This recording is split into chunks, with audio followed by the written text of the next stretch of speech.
All right, so we've talked about the Spirit's role sort of within the church, but you can't talk about the Spirit's role within the church without starting to talk about the Spirit's role just in creation. And you said before with Sarah, like, oh, we don't want to demonize cultural liturgies. Yes. I want to push you, see how far I can push you on the other side. What is the role of the Holy Spirit in all sorts of these other sorts of liturgies in that we are being formed? I mean, you can we can all sort of be dismissive. I think rightfully sort of prophetic. Shouldn't be dismissive. We should be prophetic in our critique against consumerism. But our culture is our culture. First of all, it's not one thing. These many cultures are really sort of intricate things, and it seems like, is the Spirit at work in the middle of some of those things? And how do we sort of think about that? How do we incline our ears to hear what the Spirit's doing in these sorts of non-ecclesial spaces? It's a great question. My first thought is to say, well, and not only the Holy Spirit, right? So there's principalities and powers to grapple with. So I think if you really take these things seriously, it's recognizing how fraught that is.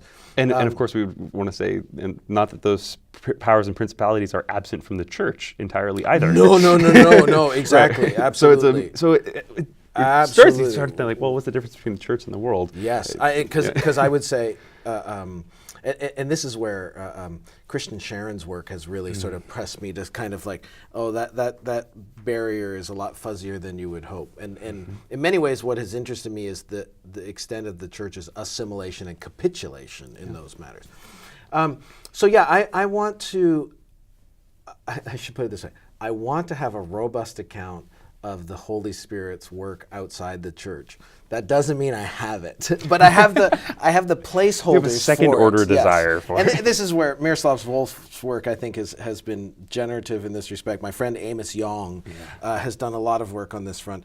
So coming from the Reformed tradition, I have a deep sense of God's providential care and sustaining and what Abraham Kuyper would call a common grace that's extended well beyond the walls of the sanctuary.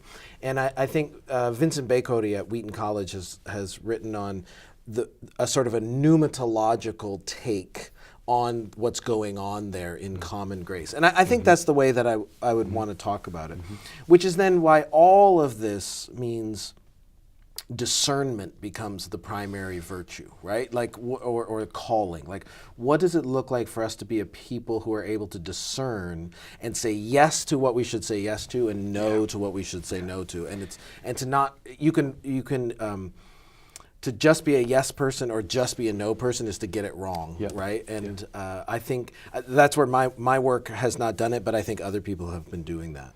Yeah, and it strikes me when we think, whether in our own church context or any number of places, we think about, yes, certainly sort of liturgy of the mall, we need to be more critical of what in the culture we take in, but it seems to me that the same process that sort of blinds us to the ways that the culture is malforming us also blinds us to the things that the Spirit is doing outside the wall of the church. Yes. And we sort of become, then at its worst, and sometimes it is not uncommon, the church ends up being sort of the worst sort of consumer of consumer culture, and everything we should spit out, we take in, and everything we should be prophetically sort of hearing. And I do want to, Jean-Luc Marion, French philosopher Jean-Luc Marion says, idolatry is the low watermark of the divine. So there's a sense in which even our idolatries are still a kind of backhanded testament to what we long for and what we're made for. And so I don't even want to just demonize our idolatries, because I actually think they bear witness to some human hunger in a sense. And I want to start the conversation from that affirmation as much as possible. I just think it's different if you are then talking about, say, the sanctification of the people of God.